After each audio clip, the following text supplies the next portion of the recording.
Tässä videossa kerron sinulle työntekijän e-tunti mobiilisovelluksen asetuksia. Ja heti tästä vasemmalta alkaa työvuorojen näyttäminen. Eli millä lailla sinä haluat näyttää työntekijällä tulevia työvuoroja mobiilisovelluksessa. Ja tässä on 4 vaihtoehtoa, josta ensimmäinen on vain tämän viikon sunnuntain asti. Eli vaikka lähetät tänään perjantaina niitä työvuoroja, hän näkee niitä työvuoroja vaan tämän viikon sunnuntain asti. Ja maanantaista alkaen hän näkee sitten taas sinne sunnuntai asti niitä työvuoroja. Tai jos vaihtat asetuksen niin, että tästä päivästä alkaen 7 päivää näkee hän niitä tulevia työvuoroja. Tai kolmas vaihtoehto, tästä päivästä alkaen 14 päivää. Tai 4. vaihtoehto, tästä päivästä alkaen 30 päivää eteenpäin. Seuraavaksi tästä löytyy, näytetäänkö sairauslomat siellä mobiilisovelluksessa tai ei, ei tai kyllä. Näytetäänkö asiakkaan nimi, työvuoro siellä sovelluksessa tai sitten kohteen puhelinnumero, eli asiakkaan puhelinnumero. Tai näytetäänkö kohteen yhteyshenkilö, eli tavallaan asiakkaan nimi siellä mobiilisovelluksessa.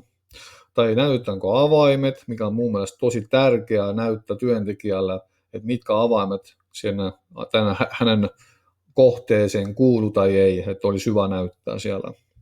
Tai sitten näytetäänkö osoitte sovelluksessa, se on siellä mobiilisovelluksen etusivulla vasemmalla ylälaidassa on osoittekenttä, että jos haluat piilottaa sen ei, silloin hän ei saa kirjoittaa vapaasti niitä omia osoitteita sinne, vaan hänellä täytyy valita aina työvuoron mukaan se työvuoro aloitus sieltä sovelluksesta. Tässä keskellä on sovelluksen asetukset, jatkuu ja kohte mahdollista lopettaa vain aloitettelu tagillä. No tämä on tärkeää niille, jotka käyttävät mobiilisovelluksessa sisään- ja uloskirjauksen niitä RFID-tägejä. Mutta mikäli niitä käytössä ei ole, niitä ei tarvitse huomioida tässä kohtaa. Tuossa vielä on sähköpostit, johon lähetetään ilmoitus uudesta kuvasta. Eli mobiilisovelluksessa on mahdollista ottaa galleriista tai suoraan puhelimella kuvia ja lähettää ne tänne e-tunnin kohteen kortille. Ja mikäli haluat saada sähköpostin tästä ilmoituksen, että on saapunut uusi kuva johonkin kohteeseen, niin kirjoita ole hyvä nämä sähköpostiosoitteet tähän kenttään.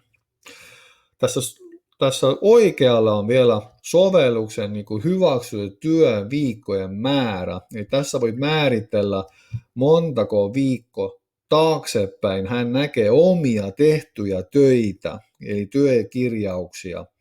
Tässä tapauksessa on tässä 4 viikkoa. Ja tässä viimeisenä on näytetäänkö hyväksytyt työtunnit. Eli sä voit vaihtaa niin, että joko sillä, että hän näkee suoran saman tien ne tunnit, mitä hän on siellä mobiilisovelluksella kirjoittanut, tai sitten sen hyväksynnän jälkeen vasta hän näkee ne omat tehtyt työt sieltä. Ja jos näytät, että näytetäänkö hyväksytyt työtunnit, ei, silloin se tarkoittaa, että hän näkee suoran saman tien ne tunnit, mitä hän on siellä kirjauksessa ilmoittanut. Kiitoksia ja tässä oli lyhykäisyydessä mobiilisovelluksen asetukset.